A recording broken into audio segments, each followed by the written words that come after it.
क्या आप जानते हो कि स्वामी विवेकानंद जी की मेमोरी पावर, एकाग्रता की शक्ति बहुत ज़्यादा थी। स्वामी विवेकानंद जी अपने शार्प मेमोरी और शार्प कंसंट्रेशन की वजह से वे बहुत प्रसिद्ध थे और हमेशा रहेंगे। उनके बारे में हम ऐसा सुना हुआ है कि 700 पेजेस की बुक केवल मात्र 1 घंटे में पढ़ लेते थे और वो सब पढ़कर हमेशा के लिए याद भी रखते थे। ये तो कुछ नहीं, कभी कभी उन्हें पुस्तक पढ़ लेने की ज़रूरत भी नहीं पड़ती थी। इस संदर्भ के लिए यहाँ पर एक कहानी है। इस कहानी के माध्यम से हम जानेंगे। स्वामी विवेकानंद जी पहले योगी थे। वे अमेरिका गए थे, यूरोप गए थे। जब वे अमेरिका से लौट रहे थे तब एक जर्मन फिलोसोफर के घर में अतिथि थे।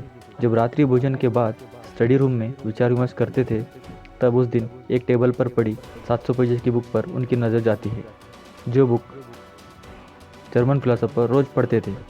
तब स्वामी विवेकानंद जी जर्मन फिलोसोफर से पूछते हैं कि क्या आप मुझे ये पुस्तक देंगे क्या? मात्र 1 घंटे के लिए मैं पढ़ना चाहता हूँ, किस विषय के बारे में जानना चाहता हूँ।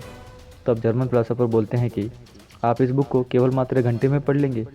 ये तो बहुत आश्चर्य की बात है, लेकिन मैं इस बुक को 1 वीक से पढ़ रहा हूँ, अभी तक ये समाप्त नहीं हुआ और मुझे कुछ समझ भी नहीं आया।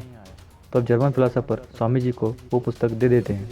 तब स्वामी जी पुस्तक लेके अपने हाथों में आंखें बंद करके 1 घंटे के लिए मग्न हो जाते हैं और ध्यान में चले जाते हैं।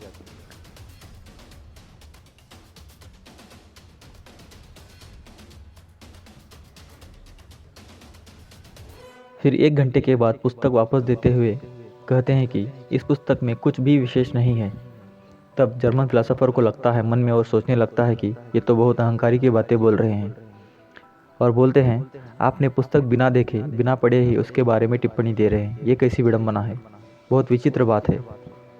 मैं हैरान हूँ, आपको इस पुस्तक की भाषा की जानकारी तक नहीं है। उनको स्वामी जी की बातों से थोड़ा गुस्सा आया। तब स्वामी विवेकानंद जी उनसे कहते हैं कि आप मुझे इस पुस्तक के बारे में कौन सा भी प्रश्न पूछ सकते हैं, मैं आपको बताऊंगा, बताने की कोशिश करूंगा। तब उस व्यक्ति ने तुरंत पेज नंबर 633 ओपन करते हैं और पूछते हैं कि इस पेज नंबर पे क्या क्या लिखा हुआ है। स्वामी जी तब उन्हें सही सही हर एक शब्द वैसे कि वैसे ही बताते हैं जैसे पुस्तक में लिखा हुआ था। साथ ही पेज नंबर बताते जाओ तो स्वामी जी हर एक पेज में का सारांश बता देते। तब फिलोसोफर ने स्वामी जी को आश्चर्य से पूछा कि ये कैसे संभव है, आपने तो पुस्तक को खोले बिना ही पढ़े बिना ही ये सब बता रहे हैं, ऐसे कैसे हो सकता है, मैंने तो ऐसा कभी देखा नहीं है।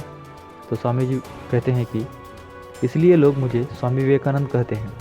रहने दो, इस बात पर मानना या विश्वास करना असंभव है और आपके ऊपर छोड़ा हुआ है। जब इंसान अपने बुद्धिमत्ता से ज़्यादा सोचने लगे तो ऐसी बातों को मानना असंभव लगता है। कुछ लोगों को ऐसी शक्तियाँ जन्म से ही प्राप्त हुई होती है, ये सब उनके पिछले जन्म पाप पुण्य के आधारित है।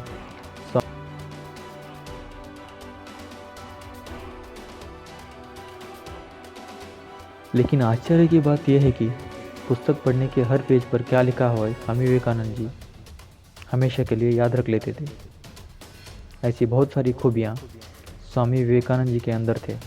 ऐसे ही कम समय में सब पुस्तक पढ़ने वाले दूसरे इंसान का नाम है ओशो रजनीश। स्वामी विवेकानंद जी कहते हैं कि पढ़ना एक सामान्य बात है, कोई ताज्जुब की बात नहीं। जो इंसान ब्रह्मचर्य और ध्यान का अनुसरण करता है उस इंसान को ये चीज़ करने में कोई कठिनाई नहीं आती।